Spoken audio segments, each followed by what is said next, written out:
What's good, y'all? Demoralized here, and today I kind of just want to talk about the car. Just go, kind of just clear my mind on what's been going on with it. I've owned it for 3 months now, and I've basically transformed it from when I first got it. Obviously, nothing stays stock around here, but I kind of just want to speak on the process of getting this car. Sorry, airplane going by. Sorry if you hear that. You probably do, but I just want to clear my mind on what's been going on with the car and why I'm kind of like on halt with what I want to do. Like I talked about when I put the wheels on in that video, I kind of said I was taking a hiatus, and I kind of just want to clear up what I meant by that. All right, so obviously for those who know, this is the 2006 three-valve Mustang. For those who don't know though, the three-valve ran from '05 to 10, with this being like the original body style. Fuck, I can't angle cameras. This being the original body style of the car, and then 10 being the introductory of the last gen of the five or the three valve in the introduction to the 5.0, with it being 11 12. So I am the second owner on this car. It claims to be a clean title, and the reason I put air quotes around that is because looking under it, and after owning it for so long, well, 3 months isn't that long, but after owning it for a while and seeing the flaws in it, it definitely raises some eyebrows as to if it truly was a clean titled car. Because when I went to the Firestone where my friend works, and he lifted up the car and we were looking at a few things, he did a little inspection for me. There were definitely some question marks, and the few things that raised are brought to my attention. One being the front bumper of the car. So if we go down here, obviously the grill's missing, the lower grill's missing. This is the grill's actually broken off right there. You know, it could happen to anyone. It doesn't even have to be an accident. It could have just happened. But secondly, we were looking at it, and it looked, the radiator and some other things are kind of smashed in, which was kind of strange, because we were just like, that didn't look right. And even if I was to own the car and hit like a speed bump or something was to hit it, definitely does not look like, or it definitely wouldn't have been something I would, blow past and be like, that's all right. Secondly, the inside of the car is just really messed up. Like the windshield was cracked, which I didn't. I noticed when I got it. I didn't really care, because I was like, it is what it is. And the wiper blades, they worked the day I got the car, and then they went out magically right after. So that was a little strange to me as well. And I was like, no biggie, I'll fix that too. Still haven't done it. And then the main thing with this car was the transmission. So before I bought it, I was talking to the guy, because he had it listed as a new transmission, newly put in there. It is an auto, so it's the 5R, 5.5 or something like that. So it's a really trash transmission, first of all. A lot of people had problems with it, but he claimed it was a brand new one. They just did the swap. He brought it to the shop, and all that. And I was like, all right, cool, brand new transmission. Like, they just redid it. And that's probably where I made the biggest mistake, because after looking underneath the car and seeing all the other issues that were there, definitely makes me think this car was either wrecked or damaged really badly and just never reported to insurance, so it wouldn't be on the Carfax or the title or whatever.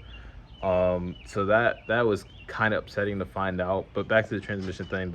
So when I was driving, did the test drive, all that good stuff, it was fine. It was fine. And then I was going on the highway heading back home, and my friend took me in his 335, and I was like, like the old times, I was like, let's hit a run.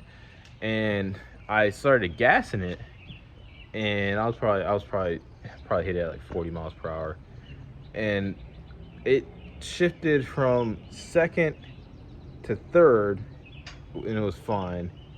Fourth, it was fine. Like, I can kind of feel it, shifting in between. And fifth, it bucked on me, and I like went like that a little bit, and I was like, what the fuck? I was like, that was kind of weird.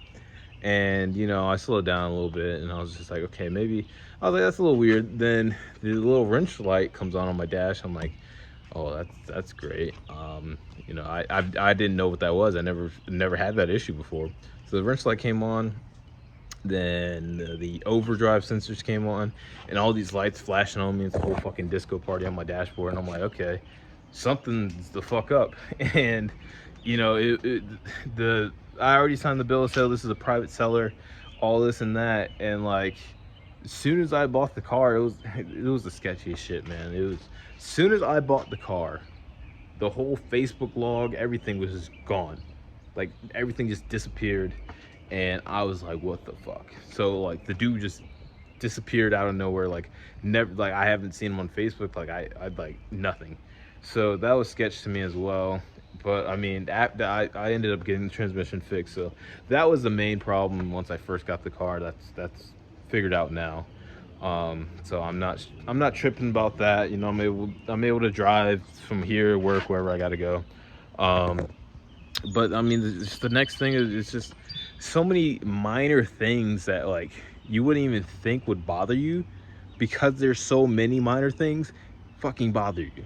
So it's like, I don't have windshield wipers, so I don't drive in the rain. I take my mom's car because I'm not trying to fuck this car up.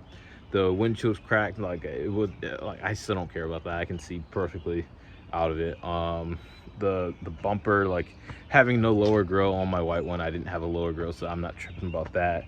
But it's just like, when you look at it and then you look at everything else, it kind of just adds up, because then you're like, in that moment you're like, okay, fuck this car. But it's, I'm just upset because I truly believe this car wasn't an accident, and it would have been nice to know that, or you know, if the title wasn't, you know, kind of flawed. And like, I'm not tripping about it anymore. Like, I'm not gonna try and hunt this guy down, because obviously he, like I said, he just disappeared. So, and I put up too much money in this car to even really go back. Like, if I wasn't, if I was really mad about it, like I would have been like, all right, you know what, fuck it, I'm gonna try and sell it. But we're here, we're making progress. The car's looking mighty clean, but I want to focus on doing the small repairs before we get into the big things like cams, boost, anything like that, because I want to make sure the car's running right. I'm not going to be that guy that just full sends, because I want to pump out all this content so y'all can watch. But I want to make sure the car is running fine and clean before like we just full send and something happens. I don't want to blow this motor. I want to swap this into something else and swap a built motor into here. So I might have slipped up on my plans right there. But that is the plan. You know, I want to preserve this motor so I can eventually put a fully built, or you know, built bottom end in here just to hold some more power, and then fully build it, and then swap this guy and, you know, fucking Miata or something. Who knows, put it in the Miata. But yeah, that's my my little rant for today. I appreciate y'all tuning in and watching. The three valve does look kind of clean. I can't cap. Black does look clean, but it's not staying black for long. Thing once I get this stuff straight, y'all, we about to be popping. That's all I gotta say.